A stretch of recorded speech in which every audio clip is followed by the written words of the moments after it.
Hi dear, what if I told you that you can get more exclusive and more exciting content? You can become a hokage in a hidden village of lonely kunoichi. For that, you just need to go to my boosty. The link will be in the description. Naruto gave a short cry of pain as he was slammed into the ground. He tried to get up and run, but a pair of kunai cut his retreat off. Blood was running down his forehead, from where the kunai had cut him, but even as his pursuers watched the cut closed up and the blood stopped flowing.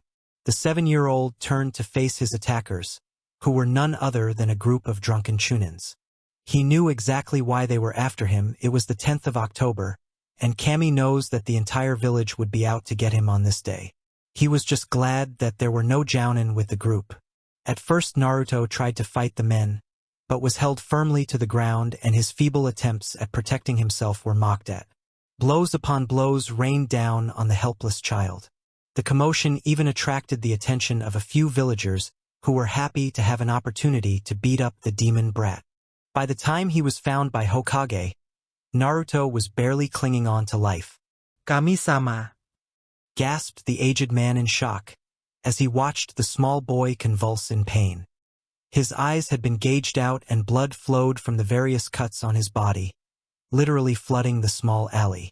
No body should have been able to produce this much blood, but the Hokage attributed it to the demon within the boy.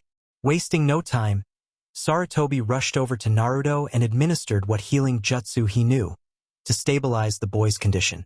Within seconds, the royal robes of the Hokage were dyed red with blood. The old man watched in horror as the boy turned his head and gave the Hokage an up-close view of his mutilated eye sockets. "Oyaji, I'm here, Naruto. Everything will be fine."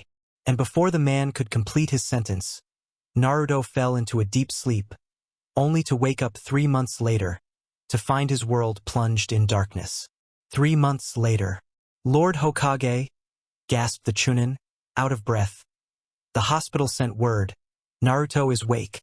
Sarutobi's eyes widened as he practically jumped from the window and raced towards the hospital, while constantly thinking of the boy and his mental health. The only good thing that had come out of this was that the criminals had been dealt with by Ibiki and then publicly executed. Reaching the hospital, he wasted no time in reaching the Naruto's room. He knocked quietly, and after a muffled "come in," he opened his eyes to see a blond boy with bandages over his eyes. "Naruto, how do you feel?" Sarutobi inquired. "I'm fine, Oyaji. Why did it happen? Why?"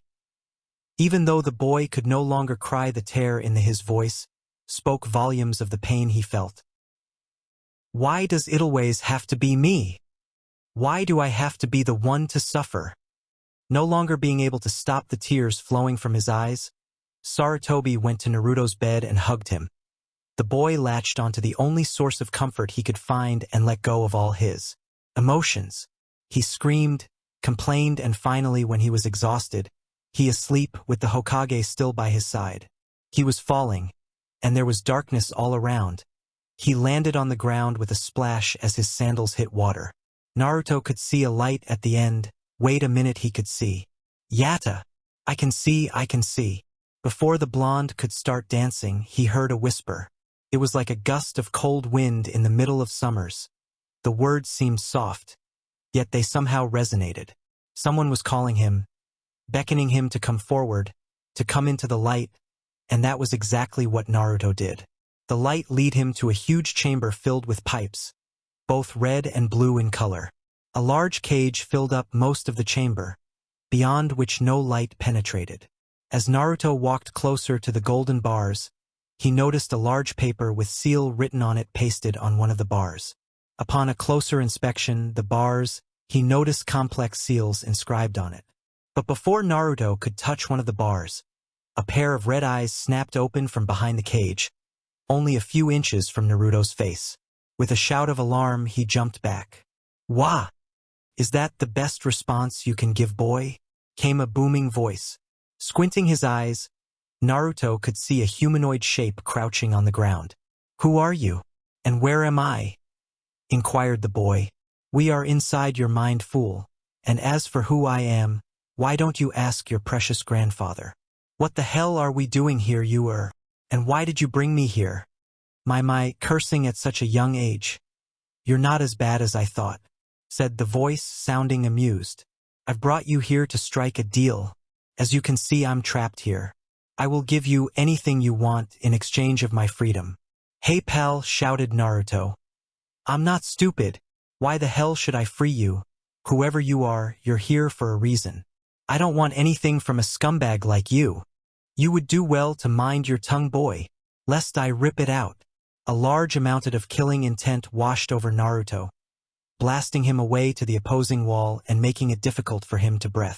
After what seemed like a lifetime, the pressure finally lifted, and he was able to breathe again. You have spirit, boy, you are foolish, but brave.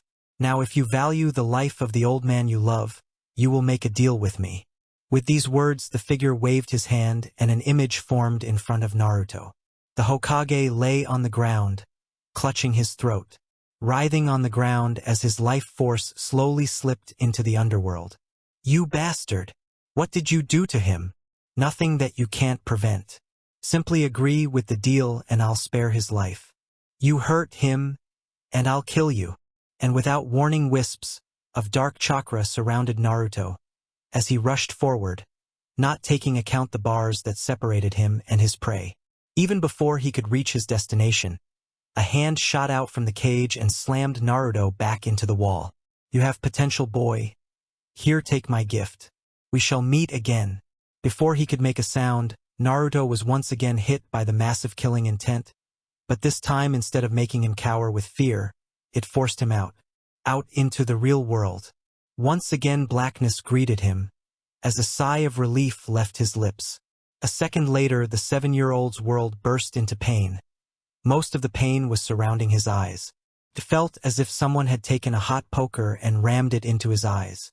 Naruto could distinctly make out the noise of door banging open and frantic voices, before he succumbed, once again to unconsciousness. How did you like it? Was it good, bad, or does it deserve to be taken down entirely? It was a bit short though. Don't worry, the coming chapters will be a lot longer. Please review. Constructive criticism is welcome. I need a beta for this story, who can read my work beforehand and help me edit it. Anyone who thinks this story has potential and has had successful fanfics related to action and adventure, please contact me via PM. And there was light. Chapter 2. And there was light. Disclaimer. I do not own Naruto or Splinter Cell. They belong to their respective owners. Sarutobi watched as the Medneans worked tirelessly to stabilize the boy's condition. He was not stupid. He recognized the evil chakra that was concentrated in Naruto's eyes. He knew not what was going on behind those bandages, but he knew enough about the Kyuubi's chakra to know that if it didn't stop, then boy he considered his grandson would invariably die. How is he? He asked, his voice laced with worry as the head medic finished the final checkup of the boy. I think that you should come to my office, Hokage-sama. Without a word, both men turned, and the Hokage made to follow the slightly younger man. They were delayed a little as the Hokage had to pause for a little while to visit another patient, one who had suffered as much as the blonde jailer. Ohio gozaimasu, Anko-san, greeted the Hokage. A girl, not even in her teens, lifted her and smiled at the old man. What is it, old man? She inquired. Nothing. I was just passing by when I thought to see how you were faring. I know that you have gone through a bad experience. I just want you to know that you're welcome to talk to me whenever you feel like it. My doors are always open to you, Anko-chan. A brief flash of pain passed over the girl's face, before she masked her face with a cold expression. A smile planted firmly on her face. Yeah, your old man. Now leave before I stick this kunai in you, she said, holding a kunai with her left hand, the hand that was empty just moments prior. Sarutobi suppressed his look of pity as he recognized the mask being put on. Forcing his lips to form a smile, he said, Jan any Anko-chan. Sayonara Oyaji. With a nod, the Hokage closed the door and motioned for the doctor to lead him to his office. After 5 minutes, the Hokage found himself in a white office, with a hot cup of green tea between his hands. He looked around and barely suppressed a grimace as he saw the pure white walls. God, I hate hospitals. There was a large desk made out of mahogany. On it were various reports and files, no doubt belonging to the innumerable patients in the hospital. Various medical machines were scattered throughout the room. A small bed occupied the left side of the room, while huge file cabinets covered the rear wall. All in all, the place looked rather bland, and would have been more fitting for a hyuga. The doctor was seated behind the desk and was quietly sipping a saucer of sake. "Lord Hokage, I will get to the point and tell you that the boy is suffering of chakra poisoning. It is an extremely rare case, and normally does not happen with ninja. Large quantities of that chakra has been concentrating around his eyes, causing us to believe that the demon is attempting to give the boy his eyes back." A small gasp escaped from Sarutobi's lips. He had known that the demon had granted Naruto extensive healing capabilities, but regeneration, that was something he had never even dreamed to be possible. However, continued the doctor, seeming unaware of the older man's shock, the massive influx of foreign chakra has destabilized the boy's chakra system. He is at a stage where two things could happen. He would either die a horrible death, where his chakra coils would literally vaporize, leaving him in constant agony for approximately 2 weeks, or his chakra coils could become extremely thick, which might enable to use high-level jutsu rather easily, and making it difficult to attack his internal organs with chakra. It would make Jukin-Yu's rather ineffective. However, to tell you the truth, Hokage-sama, his chances of survival are extremely low, not more than 5%. "I am sorry." Sarutobi sat shell-shocked as he listened to the doctor make his report. Never in his life had he heard anything like this. A lone tear escaped the man's eye at the thought of losing his self-proclaimed grandson. Without even looking at the medic, the Hokage left the office. He remembered all the times he had with Naruto. He still remembered the day he had picked up Naruto from the debris left over from the Kyuubi's rampage. When he had seen the look on Naruto's face, he had smiled and forgotten the wreckage that surrounded him. The small chibi Naruto gurgled happily and made a grab for the old monkey's nose. The Hokage had watched the boy grow up from the shadows. He had provided for the boy when he had been unable to do so. He had even sneaked into Naruto's apartment just to put some extra Ryo on the boy's nightstand when he had run out of cash. But despite all that, the Hokage simply couldn't do anything to help Naruto out at this time. For all the power the old man possessed, right now, at that particular point of time, he felt helpless. With a sigh, the Hokage started to make for his office, to tackle the paperwork that had no doubt accumulated over the period of time he was busy. Boom! An explosion of chakra rocked the hospital. The bang was soon followed by a large amount of chakra output. The chakra felt tainted and evil. A chakra that had not been felt since 7 years. All plans of paperwork vanished from Sarutobi's mind as he quickly rushed to Naruto's room. Nothing could have prepared him for what he saw next. On the bed lay Naruto, writhing in pain and clutching the bandages surrounding his eyes. He parted his lips only to let out a scream so horrifying and filled with pain that it sent chills down the Hokage's spine. The door behind Hokage exploded as various mednines and ANBU rushed into the room, no doubt attracted by the chakra and the boy's screams. The medics did all that they could to calm Naruto. They even tried to tranquilize him, but nothing worked. The screams continued for 15 minutes, but to everyone present it looked like hours had passed, as they all watched the small boy convulse in pain. With them, the famed Konoha nin watching in horror, unable to do a simple thing like assisting the boy. Once the screams subsided, so did the sudden lethargy of the doctors. At once they all sprang into action, using various medical jutsus to ascertain the boy's condition. After waiting for an hour, Sarutobi's patience finally ran through. "What is it? What the hell happened to him?" The Hokage all but screamed at the mass of doctors. "And nothing, Hokage-sama?" stuttered a medic, his eyes wide. "The boy seems to be absolutely fine. No signs of damage at all. He has regained his eyesight." Before the doctor could continue, the old man, finally having enough excitement to last a lifetime, promptly fainted. Author's notes. I don't know the technical term for cot-type thingy doctors use to treat their patients with, so bear with me. How did you like it? Was it good, bad, or does it deserve to be taken down entirely? Please review. Constructive criticism is welcome. I know that I promised longer chapters, but to see the almighty professor fainting seemed just right. A time for explanations. Chapter 3. A time for explanations. Disclaimer. I don't own Naruto or Splinter Cell.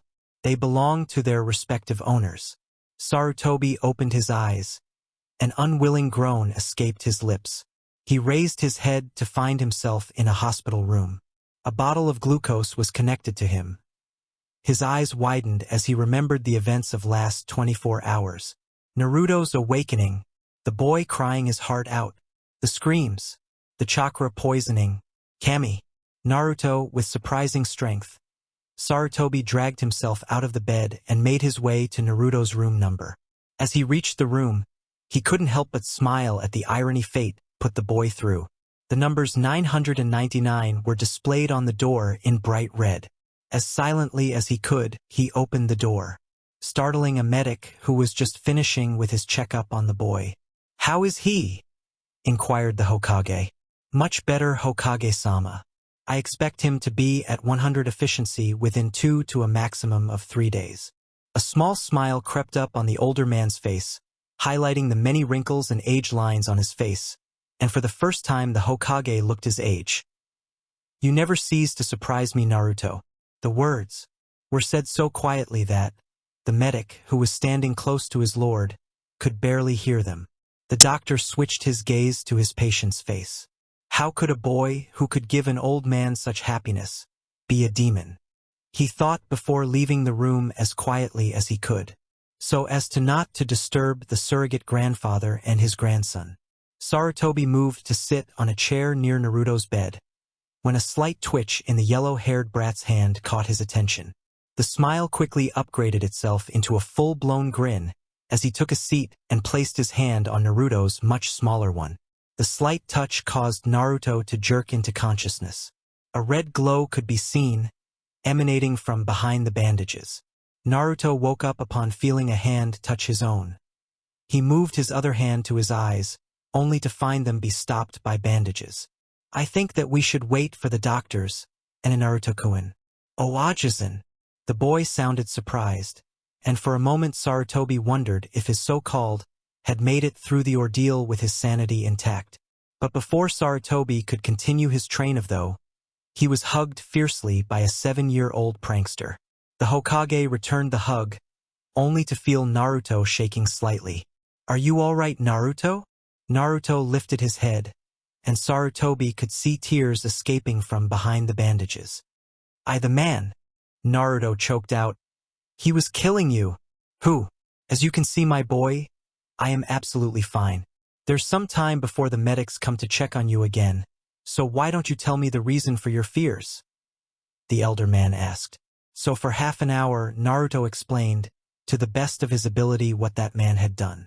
Upon finishing, Naruto asked exactly what Sandaime had dreaded. "Any, Ajisen? Who was that man?" Sarutobi looked at the boy. He was about to reveal a secret that he knew would change Naruto's attitude towards the village. He just hoped that the boy could forgive both him and this village. With a sigh, Sandaime parted his lips to unknowingly reveal a secret that would rock the foundations of the entire shinobi world. "Naruto, you know that Kyuubi attacked Konoha 7 years ago, right?"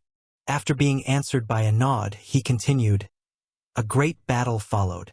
Even the combined might of every ninja of Konoha, we couldn't put a stop to the demon's rampage.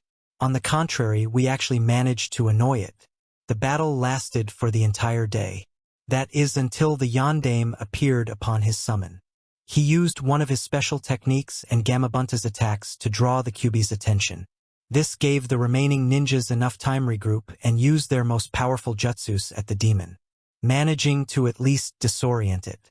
This gave the fourth all the time he needed to completed the most advanced sealing technique known to man. Using his own body as a medium, the fourth summoned the Shinigami. Using the death god's power, Yondaime managed to seal away the Kyuubi in a child. No one knows where he got the child from. Some say that he was an orphan, and some he was the child of Yondaime himself. That child was you, Naruto. Comprehension dawned on Naruto's bandaged face. His eyebrows shot up, and his mouth opened slightly. "What does that mean, Aji-san?" "That I'm Yondaime's." Not wanting to give Naruto the wrong idea, Sandaime quickly stopped that train of thought. No, Naruto, as far as I'm aware, the fourth had no child and was unmarried. I believe that your resemblance to him is because of the seal he crafted on you. With an almost unnoticeable nod, the blonde continued. So that's why they hate me, the villagers I mean. They think that I'm QB. I'm not, right? No, you're not, Naruto. Unfortunately, though, the villagers only see you as a scapegoat. I think that a part of them believes you to be innocent, but the loss of their loved ones is still fresh in their minds. Whenever they see you, Naruto, their pain comes back, and rational logic leaves them. They can't see reason. I request you, please do not be angry at them. I know that it's a bit much to ask, but I know you. I know how you are behind that mask of yours. Don't forgive them, but I beg you, please don't judge them too harshly. I promise, Ajisen, I will not hate them. They can't control their actions. I promise that one day, I will lift the curtain that blinds them and make them see the truth. I promise. I also want to warn you, Naruto, Kyuubi is a fox, and like all kitsunes, he is extremely cunning. He tricked you once already and will try to do so again. Be extremely careful when dealing with him, and if possible, don't talk to him at all. Now, on a pleasant note, the doctors and I believe that Kyuubi has given you your eyes back. But before they could continue their conversation, however, a group of medics entered the room. Upon seeing their patient awake, their eyes widened a bit, but they only acknowledged both the occupants with a short bow. Hokage-sama, Naruto-san. Ah, I'm glad that you came. I was just about to send for you anyways. I think that Naruto here might be getting a little frustrated with the bandages, and I'm sure all of us are excited to see his eyes.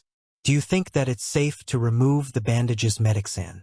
I don't see any reason not to, Hokage-sama, said a medic, while scanning Naruto's body, who had his mouth wide open. Slight drool was beginning to escape. The other medic picked up the scissors, which were placed in a small tray full of other medicines and tools. He moved over to Naruto. Please close your eyes, Naruto-san, and don't open them till you are instructed to do so.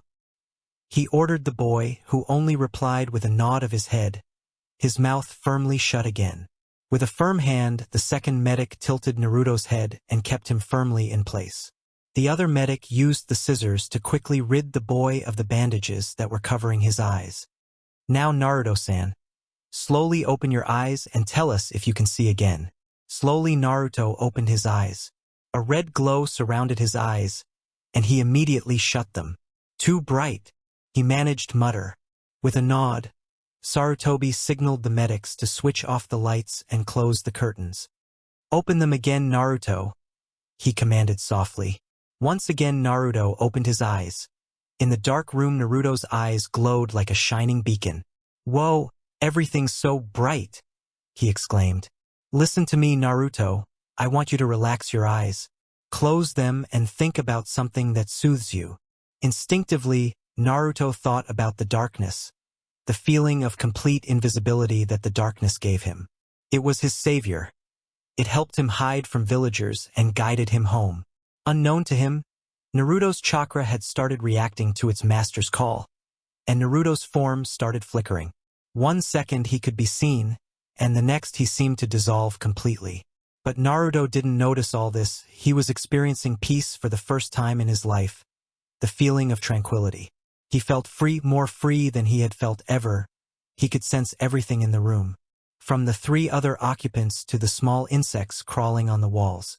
The feeling stopped, however, when the lights came back on.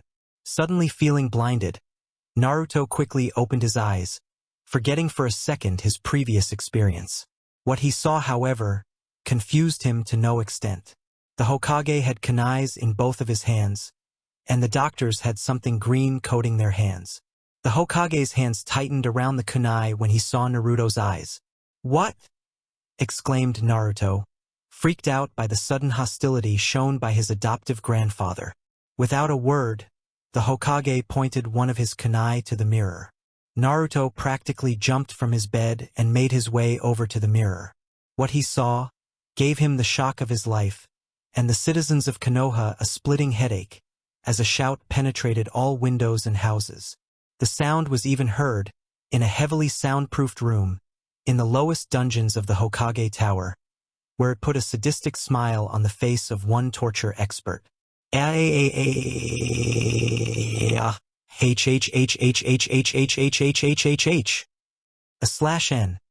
A slightly longer chapter. I hope you all like it. I just want to say that English is not my first language, so there are bound to be some errors in the chapters. I need a beta, someone who has prior experience in writing action/adventure stories. Anyone who is interested can contact me via PM. I want to thank all those who reviewed and took some time to explain my faults. Thank you. I hope the explanations in this chapter were up to everyone's satisfaction. My exams have started and it will take me a while to come out with a new chapter, another 10 days max. For those who find the story becoming boring, worry not. The action starts in the coming chapters. These few chapters were there to build a strong base for the chapters to come. A request is made. Chapter 4. A request is made. Disclaimer. I don't own Naruto or Splinter Cell. They belong to their respective owners. The passing hour saw Naruto, Sandaime and the head medic, who Naruto found out to be named Toru, seated in the office of the Kage of the Hidden Leaf Village. A pair of confused red eyes stared at the Hokage, as Sarutobi pulled out a pipe from his robes and calmly lit it. He then proceeded to close his eyes and take in a long breath, allowing the tobacco to calm his nerves and poison his lungs. He opened his eyes and returned Naruto's gaze. Smiling at the boy's expression, he turned to the other man seated in his office. So Toru-san, do you have an explanation for this unique change? I don't know, Hokage-sama. When I was conducting a checkup on Naruto-san, I noticed a change in his eye structure, but I merely assumed it to be the result of the fox regenerating the boy's eyes. Once again Sarutobi turned to his young grandson, who was uncharacteristically sitting quietly and just listening to his two superiors form theories. Naruto, do your eyes feel any different? Hi. I can see much better. It's like shadows don't exist for me. I can see all the dust in the air. I can even count the wrinkles on your face, Ajisen, exclaimed the boy, to which the Hokage merely responded by a slight chuckle, before his face once again turned serious. The only reason I can think of is that this is the gift Kyubi spoke of. From what you say, it enables you to see much clearly, and when you pump chakra into your eyes, it helps you see in the dark. Sarutobi switched his gaze towards Toru. Do you think that this could cause problems in the future? As I said, Sarutobi-sama, I have never experienced nothing like this before. Somehow the fox managed to restore the chakra pathways surrounding Naruto's eyes and genetically alter the structure of his eyes. Also, there is no trace of Kyubi's chakra. I believe that as long as Naruto does not force the beast's chakra into his eyes, he should be completely fine. Thank you, Toru-san. It goes without saying that news of this incident should not leak out. It must be treated as an S-class secret. Adequate punishment will be dealt out. Now, I believe that I've kept you from your work long enough. Not missing the signs of clear dismissal, the head medic got up and bowed once before leaving. Once the medic had left the office, Sarutobi quickly flashed through a dozen seals and put up a sound barrier surrounding his office. Now, Naruto, what was that trick you pulled in the hospital? Asked Sarutobi, his tone firm and voice cold. Upon hearing his grandfather change so much, Naruto stuttered a bit, but replied nonetheless. I don't know. I closed my eyes and thought about darkness and I felt good. I felt free. What happened? Nothing much. For a second it was like you had literally faded into the shadows. I couldn't even sense your chakra anymore, said Sarutobi, leaving a thoroughly shocked Naruto. But that's not possible, is it? I mean, I'm not from Shikamaru's clan, am I? No, you're not. Not even Nara Shirkato can do something like that, and he's the clan head. The Hokage paused, his expressions changed to indicate an idea. Tell me, Naruto, you've been going to the academy for 2 years now. Do you know how to generate chakra? Hi, we've covered the theory, but we have never done it before. Don't worry. All you need to do is to hold this hand sign and concentrate on mixing your spiritual and physical energy. Now, Naruto, generate some chakra for me. Without a word, Naruto stood up and closed his eyes. His face twisted into one of concentration as he combined his physical energy and spiritual energy. Once again, Naruto felt the freedom he had felt in the hospital room and opened his eyes. Sarutobi looked into the slitted eyes of Naruto while he concentrated. A few seconds later, a dark glow surrounded Naruto. The boy didn't vanish like the last time, but dark wisps of chakra flared around him, blowing his sun-kissed hair with wind that could not be felt. Slowly Naruto opened his eyes and met the shocked ones of his leader. A few seconds passed as both the occupants of the room fully grasped the situation at hand. Finally, Sarutobi overcame his shock and told Naruto to stop channeling chakra. Never in my life had I thought that I would encounter something so marvelous. He muttered to himself as he took a long puff of his pipe. "Eni Oyaji, what just happened? Why was my chakra black?" Sarutobi gave a small smile. "Well, before I state my theory, let me give you a brief history lesson. You see, Naruto, there are 3 types of chakras in the world: holy, human, and demon chakra. Each of them has their own unique properties. But a few millennia ago, it was not so. There were only 2 forms of chakra, holy and demonic. Holy chakra was, as you would no doubt have figured out, could only be channeled by celestial beings, except one. Only the Shinigami could not use this chakra. In its raw form, it could be used to heal any form of injury and give its wielder the power to use light-based jutsus. The demonic chakra, on the other hand, was corrosive in nature. In its raw form, it could poison and burn down anything it came in contact with.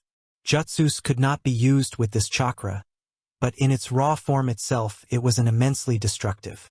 It is much later that the 3rd form of chakra, human chakra, came into existence. It was actually an angel cast out of heaven who introduced this chakra. It is not known why that angel was cast out, but before he is exiled to our plane, the ability to wield holy chakra was taken away by Kami, instead leaving him with an impure form of chakra, human chakra. Upon realizing that he still possessed chakra, he started experimenting with it to find its properties. He found that he could concentrate chakra into various parts of his body to increase the strength of those parts. Thousands of years later, this ability diluted further and was passed on to his descendants, which were later called shinobi. This, however, does not concern you. Like I mentioned before, only the Shinigami did not wield holy chakra. Instead, he wielded darkness chakra. It gave him complete control over life and death. It is believed that his form of chakra was so great and terrible that all the other celestial beings, including his brother Kami, were both jealous and afraid of him. I think that during your sealing, when the Yondaime summoned Shinigami, some of his chakra got trapped in you. It lay dormant and mixed with your own chakra, making an entirely new form of chakra. It seems that your chakra in its raw form lets you control shadows. But why it showed now and not earlier, I cannot say. There is one more test to see how strong and diverse this new chakra is. Sarutobi opened one of his desk drawers and took out a card. "I want you to channel some of your chakra into this card." Nodding, Naruto took the paper from Sarutobi and channeled some chakra into the paper. A small tearing sound could be heard as the paper split into 2. "What does that mean, Hokage-sama?" said Naruto, not realizing his slip-up. The Hokage refrained the urge to smile upon hearing Naruto, of all people, calling him by his title. "It means what I had hoped it would. Your chakra is some sort of hybrid between human and Shinigami's chakra. It allows you to control shadows to some extent, but at the same time it has not lost its ability to become aligned with nature. Every normal human's chakra has an affinity towards either one of the nature's forces. After some time, their chakra can be aligned to more than one element. The elements are either fire, water, wind, lightning, or earth. The card I gave you was a chakra-sensitive card. You have wind affinity because your paper split into 2. It means that you'll have less problems with using wind-related jutsu, and with some training you might even gain some control over that element. However, I suspect that because of your shadow chakra, you might not be able to use all types of jutsus. I think you might not be able to perform any jutsu which is higher than B rank." Naruto, who up to this point was getting ready to shout about being an all-powerful ninja, quickly shut his mouth and looked disappointed. Upon seeing the look on the young boy's face, Sarutobi couldn't help but laugh. "Oh Naruto-kun," he said, rubbing tears of mirth out of his eyes. "Don't be disappointed. I'm sure that you'll be able to perform tones of never-before-seen techniques with your new chakra." Upon hearing these words, the boy brightened up considerably and shouted while raising his fists. "Yash! I will use my new powerful chakra and become the greatest Hokage there ever was." He ended with a classic thumbs-up pose that reminded Hokage of a certain beast. Before Sarutobi could say something, Naruto once again started looking gloomy. "Hey Ajisen, I was thinking about what you told me about the villagers might not hating me deep down. I want to believe it, but I think that even the slight possibility of them acknowledging me might never happen if I stay here and continue to remind them of what they lost. I was thinking of leaving the village for some years to train, so that when I come back they can acknowledge me for who I am, and not who I keep imprisoned in me." Sarutobi's face changed into one of confusion. Frankly, he had never expected such a request from the boy, his face displaying a number of emotions, ranging from confusion, which was the first, to one of frustration, contemplation, resignation, and finally sadness. "Naruto," he sighed, "while you might be correct in assuming that the villagers' hate might lessen if you don't stay in the village, however, I cannot in good conscience allow a 7-year-old boy out into the shinobi world. I'm sorry, Naruto, but I'm going to have to deny your request." Sarutobi could not bear the heartbroken expression on Naruto's face. Once more the Hokage closed his eyes and uttered an audible sigh. "Come again at noon tomorrow, we'll arrange something then." The heartbroken expression quickly morphed into one of jubilation so fast that the Hokage was forced to think that Naruto had used some kind of genjutsu. A loud yell of "Waiitite" could be heard by everyone throughout the village. "I will be here the first thing in the morning," he concluded in a softer tone. Practically jumping with joy, the 7-year-old happily exited Hiitower and went to his home, where he kept track of each hour that would lead him closer to gaining the village's respect. "What will you do now?" asked a voice. "I don't know. The boy is right, him leaving he village might cool down things a bit. But no 7-year-old can survive in the shinobi world. You have me. I'll watch over him," said the mysterious voice. A small chuckle could be heard. "You can't even watch yourself. I sure won't trust you to take care of a kid." Jiraiya. The man known as Jiraiya stepped out from the shadows. He wore green and red clothes, with a headband which had the kanji for oil. 2 red streaks could be seen going from the man's eyes and down his cheeks. Those streaks gave of the impression that the man was crying tears of blood. He had long white hair, spiking in every direction, and a large scroll on his back. Jiraiya pouted. "Well, I could train him for some time, help him reach low Chunin level. Then you can send him off." "That might work, we'll talk to him tomorrow. Be here at 9 a.m. sharp." "Yeah, whatever, old man. Research awaits," was all he said before jumping out of the window. It was 5 in the morning when Sarutobi woke up. After having a small breakfast and checking up on his nephew and grandson, he started to make his way over to the Hokage Tower. As soon as he stepped out, the cool morning breeze hit him. He looked at his village. It was at this time that the true beauty of Konoha could be seen. A small village surrounded by lush forests. This was paradise. This was what he protected, not the mere reflection it had become. Pushing the saddening thoughts out of his mind, he made his way to the tower. Like always, the tower was deserted. Sarutobi could occasionally see a random ANBU member take up her positions. The Hokage reached the double doors. Upon doing so, his eyes widened in surprise. There, in front of the doors, a small boy lay asleep, a little bit of drool escaping his mouth. The old Kage couldn't help but grin, as the said boy out his thumb into his mouth, offering a silent prayer to Kami for preserving the boy's innocence. He lifted up Naruto as gently as he could and carried him over to his office. After placing the boy on a comfortable chair, the Hokage turned to his daily work and called an ANBU member by pressing a button under his large desk. Almost immediately a knock was heard as an ANBU with a weasel mask made into the Hokage's office. "Ah, Itachi-kun, I see you're up working at this hour. It's nice to see such dedicated shinobi. Would you mind fetching Jiraiya for me?" The man known as Itachi glanced at Naruto, before bowing his head. "Hi, Hokage-sama." A second later, he disappeared in a plume of ninja smoke. Barely 5 minutes had passed before Sarutobi heard his window open. The telltale sign of the only loyal Sannin entering his office. "I thought you said to come by at 9, old man, have?"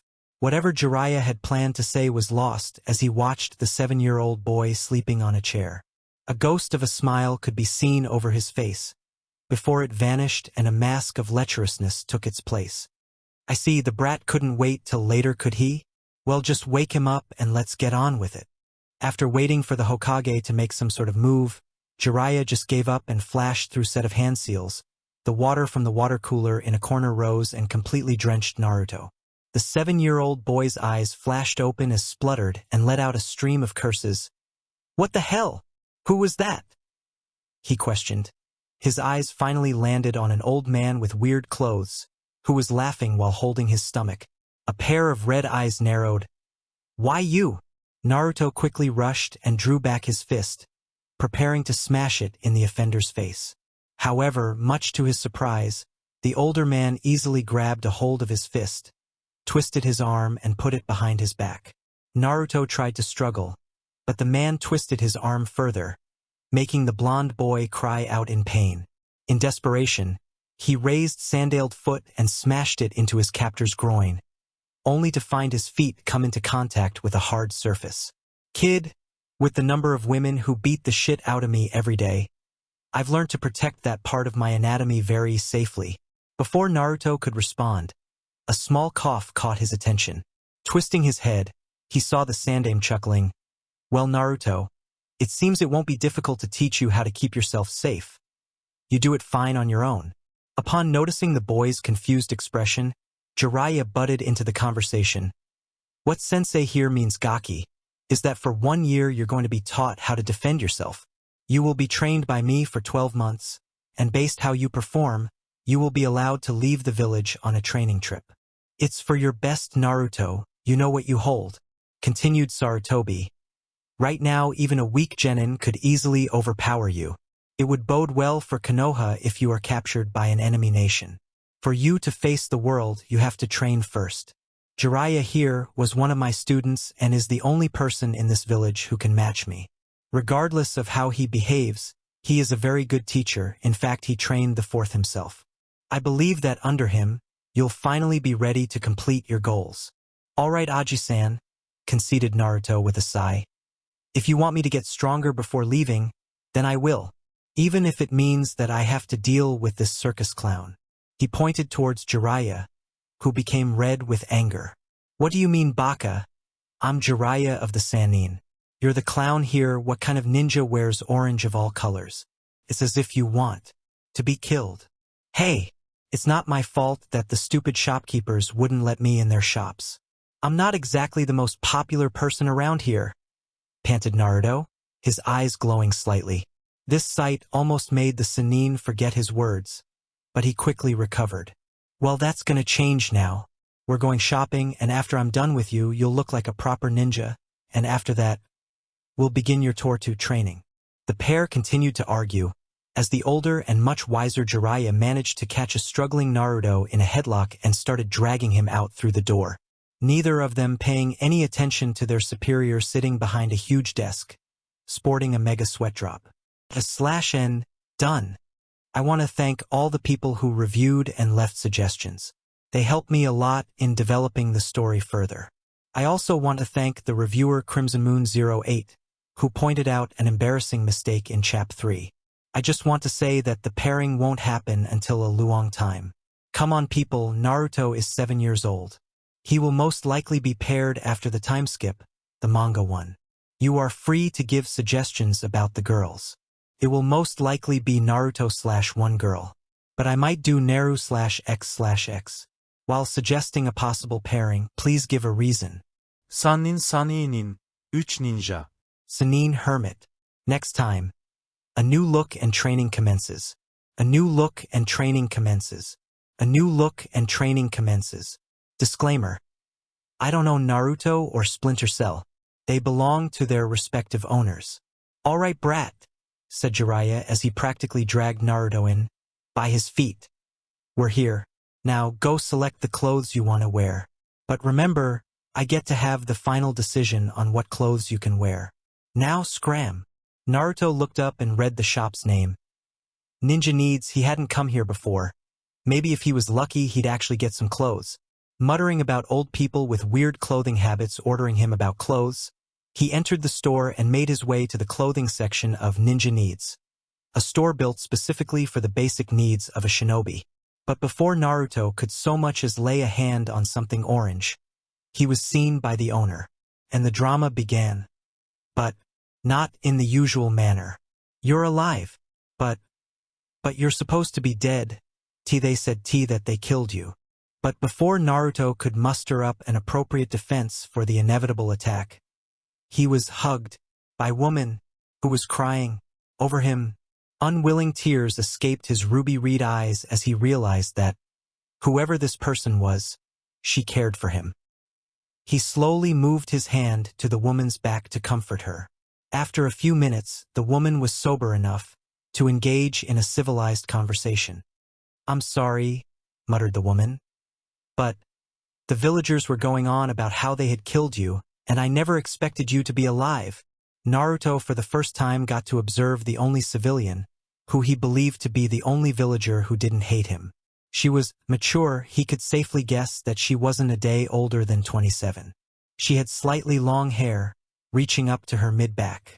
Her face had touch of makeup and her honey-brown eyes glistened with tears. She wore a light blue kimono, with dark blue embroidery, which accentuated every curve of her body. Despite her age, she was, for the lack of words, hot. "Ne-san, why didn't you throw me out like the rest of the shopkeepers? Don't you know about Kyubi?" inquired Naruto. The woman was shocked at the boy's awareness of his tenant, but she nonetheless answered, "That's because unlike the other villagers, I see you as someone who keeps this village safe. You see, Naruto-kun, my husband was the Yondame's teammate, right from when he was Genin to when they both left the ANBU. The Yondame went on to become a Jounin instructor, while my husband became a combat specialist and retired after the war. At first I was like the others, but my husband told me of the Yondame's seal, and how many steps he had taken to ensure that the Kyubi would never break out. It is thanks to him that I think of you as a hero, and not as the demon you hold within your soul."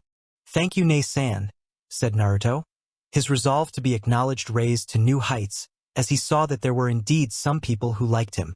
Just then the great Jiraiya made his presence known by entering the store through the window.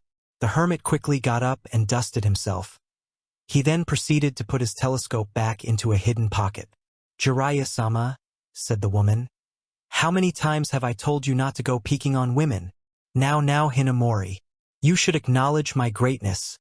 I am the savior of—" Jiraiya's lecture on his importance to the male ninja populace was cut short by a slap on the head by an irritated Naruto. You pervert.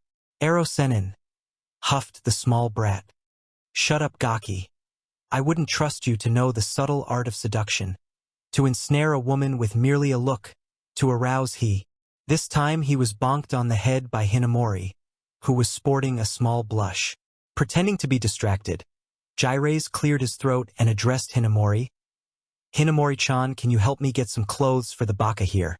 I've decided to take him on as an apprentice, only for a year though, and I want him to wear some clothes that wouldn't get him killed."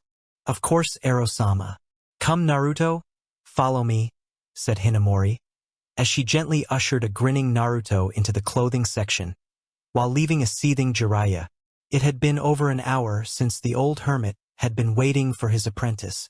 "I swear I'll kill the Gaki if he comes out wearing something orange." Finally Hinamori made her way out of the clothes section and smiled at Jiraiya. "He's definitely going to have half of Konoha after him." Jiraiya looked behind the woman and saw Naruto making his way towards Jiraiya. He stopped near the counter and allowed the older ninja to inspect him. The new Naruto wore a body-hugging sleeveless dark blue t-shirt with black cargo pants that were tight around the thighs but loosened up as they went down. The pants were held up by two belts. A pair of combat boots were adorned on his feet and reached up to his shins. His hands were covered by black bandages that went up to the elbows. "Perfect," thought Jiraiya. "Oi Gaki, What's with the baddest look? You look like a ninja wannabe. Yeah right, Erosenin, at least I don't wear a combination of green and red, came the retort. Fine. Fine. Conceded Jiraiya, not in a mood to get into a verbal spat. How much for this and a few spare clothes? 2 rolls of black ninja bandages, 2 rolls of ninja wire, a kunai holster and 20 kunai and 15 shuriken? He asked Hinamori, who was behind the counter. She quickly tallied up the score. It'll be 10,000 ryo, she said, looking up expectantly. Muttering under his breath about the inflation and how cheap things were in his generation, Jiraiya took out his checkbook, wrote down the appropriate amount and handed it over to Hinamori. The woman took the offered piece of paper before putting it in a drawer. She smiled at Naruto. My husband, Kotaro, manages a weapons shop for Jounin and ANBU level ninja. It's just round the corner. I don't think he'll mind selling you some custom-made kunais though. I've heard that they've been made quite popular by some ninja. Visit him if you're ever in the need of a weapon. Arigato Hinamori-san, bowed Naruto. I'll find your husband if I am in the need something. Come Gaki, let's get you a haircut. Your hair is too long.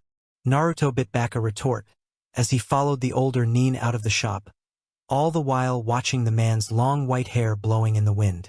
Half an hour, a few tantrums, large amounts of killing intent and many beating later, Naruto walked out from the barber's shop, sporting a new hairstyle. His now slightly shorter hair was spiked up. Unlike before when his messy hair kept on falling into his eyes, only a single short strand of hair fell forward, and the rest was pulled back into a gravity-defying style. Think Ultimate Gohan from Dragon Ball Z or Virgil from Devil May Cry. Both Naruto and Jiraiya finally made their way to the training grounds. Jiraiya motioned for Naruto to sit down. The apprentice did so, while his master sat down opposite to him. Now listen to me, Naruto, began Jiraiya in a serious tone, one that surprised the 7-year-old. The Sarutobi sensei told me about your new chakra type, as well as what happened to you, leading to your new eyes. At this, the man's eyes locked into the blonde's. Eyes the color of blood, with slits for pupils, matched the gaze of a pair of midnight black orbs.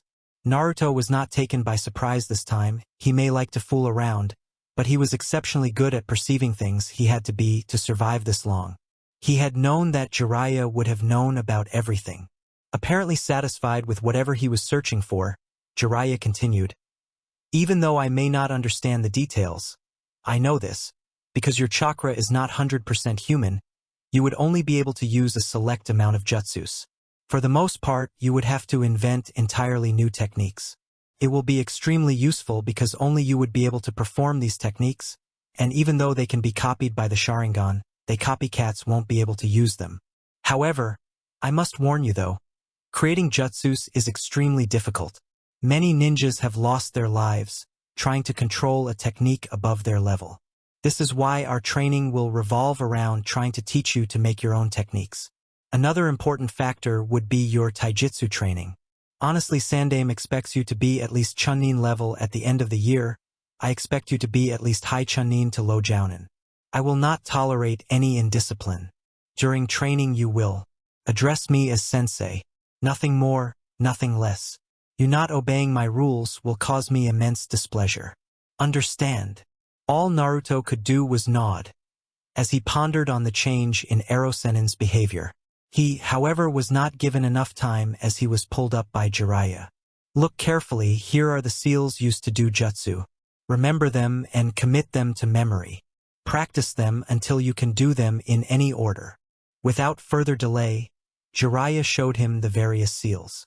Ram, snake, rabbit, and dog being the most common. We will meet here again tomorrow at 9. Don't be late and practice the seals. I expect you to be at least proficient in them, and you should be able to complete all seals in any order in no more than 3 seconds. Dismissed. And with that, the Toad Hermit made his way to the Hokage Tower, leaving behind a stunned 7-year-old, thinking just one thing. Hungry? Food. Ramen. /N. Finally, my exams are over and I give you chapter 5. It's shorter than the last chapter, but accomplishes what I want it to. I hope you like it. Jiraiya is a bit OC. Personally, I can't see a childish Jiraiya teach the Yondaime. So, I gave him a serious side. I hope that didn't upset you guys. He's still a pervert though, he's just serious when training or on missions. I want to add that I'm not holding a vote for the pairings. I am asking for suggestions only. The final decision will be up to me, though your suggestions will play an important role in helping me decide. Don't forget to review. Next time, training 2. Training 2. Training 2. Disclaimer. I don't own Naruto or Splinter Cell. They belong to their respective owners. That night Naruto stayed up and practiced the various seals, until he could do them in any order. Even though he had been practicing for 3 hours, he still couldn't complete the entire series in 3 seconds. His best time was 5 seconds, and even then he had missed out on the snake and tiger seals. With a sigh, Naruto went his small kitchen and quietly took out a pack of instant ramen. He put the ramen in boiling water and then put the necessary spices and vegetables. Once the ramen was done, he transferred the contents into a bowl and took out a pair of chopsticks. He searched for a place to sit down and eat, but the entire apartment was filled with training equipment and books on chakra. Shaking his head at his own dirtiness, Naruto made his way to the roof. Sitting cross-legged, he put the steaming bowl in front of him and took a sip of the broth. He broke the chopsticks and started eating his ramen. This was the best part about night. No one's awake, so Naruto could be at peace. It was a nice break from all the shouting and the glares he received.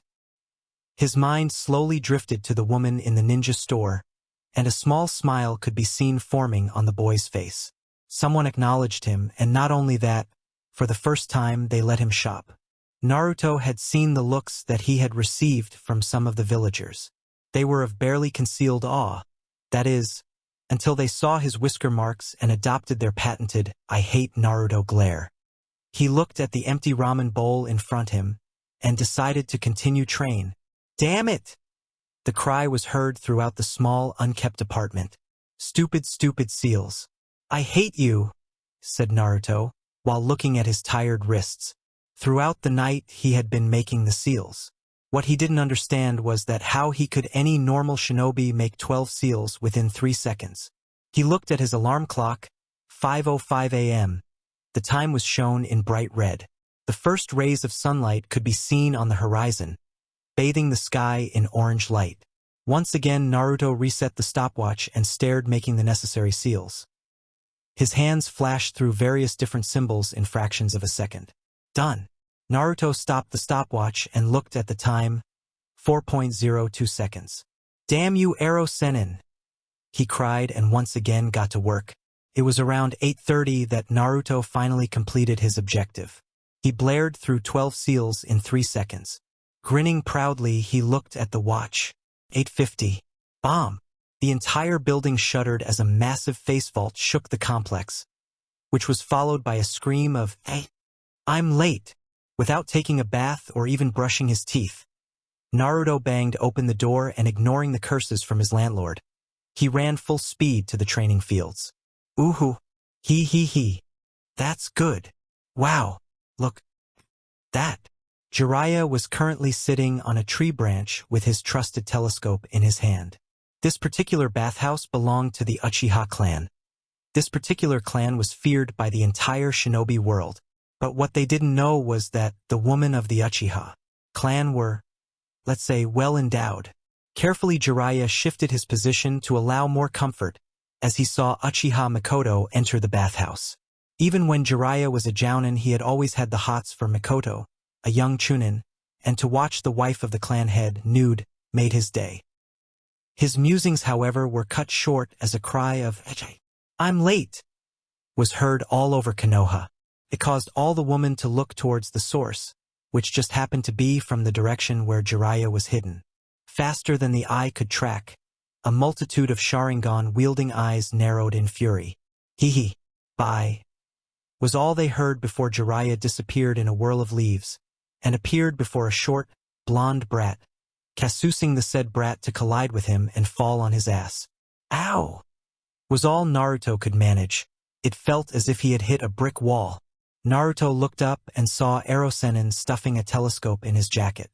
"Hey Gaki," was all he said before Naruto found himself being lifted up and be carried by the huge man.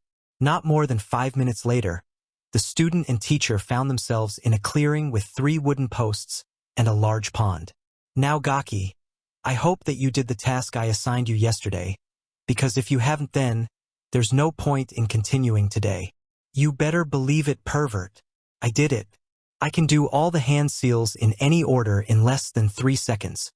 Naruto continued to ramble, completely ignoring his teacher, taking out a kunai and making seals with a look of anger on his face.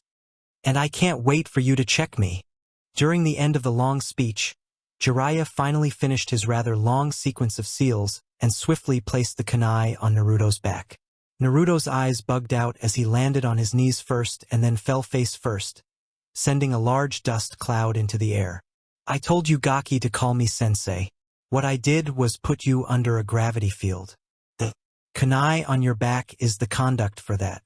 Now normally, a person would die if he is placed under a gravity field for more than a week. But thanks to the QB being inside you, you should have no problems. Right now the setting is at 2 times normal gravity. Each time you disobey me, I'll increase the setting by 1.5x. As for your assignment, I already know that you can do it, and I'm proud of you. I had planned on teaching you taijutsu and some theory today, but you decided that you needed body conditioning. So your assignment for the next week is to live. And with that, Jiraiya quickly left, leaving a struggling Naruto. It was late in the afternoon when Naruto finally managed to get halfway to his apartment. On the way, various villagers had taken the advantage of his handicapped status to pass remarks at him. Damn it! My body feels so heavy. It a pain to even breath. Well, at least the villagers aren't hitting me anymore, was all Naruto could think as he made his way to his apartment. With shaking hands, he managed to push open the door and set a trembling foot inside. No sooner had he closed the door behind him that he fell down on the ground, asleep from exhaustion. The early rays of light made its way into the apartment and lit up a small room. Naruto reluctantly opened his eyes as the events of the last day made their way into his mind.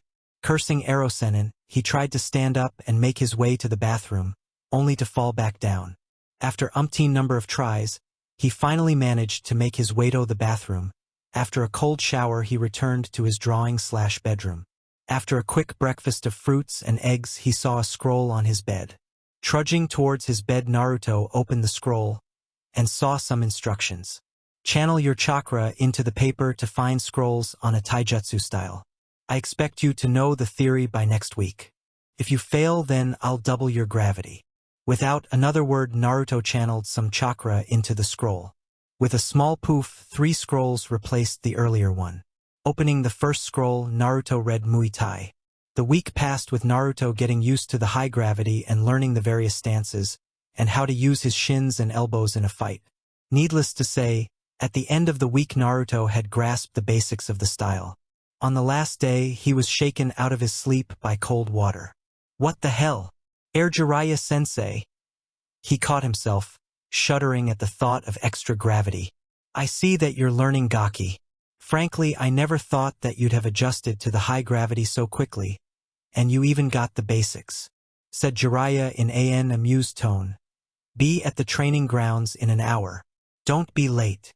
And with that, he disappeared in a poof. The passing hour saw a blonde blue wearing ninja wannabe racing through the crowded streets, dodging people and jumping over trading carts. Panting heavily, he made his way to the training grounds to see no one. Out of the blue, he was hit by a fist. Naruto went sailing and crashed into a tree. With a little shake of his head, he cleared his head, only to find another fist smash him into a tree. This time, however, he quickly got up and took a look at his attacker. Without wasting a second, Jiraiya was upon him, sending kicks, punches, jabs.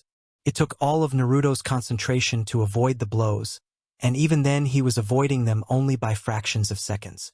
A pause in the attack was all that it took for Naruto to take charge. He pulled all his strength behind his punch and sent it sailing towards Jiraiya, only to find it blocked. That actually stung a little brat. Being the baka you are, I don't think you realized how a nobody like you was actually evading my attacks. Upon seeing the look of confusion on the brat, he continued. It was because I removed the gravity field. You didn't even notice the damn kunai fall from your back. Anyway,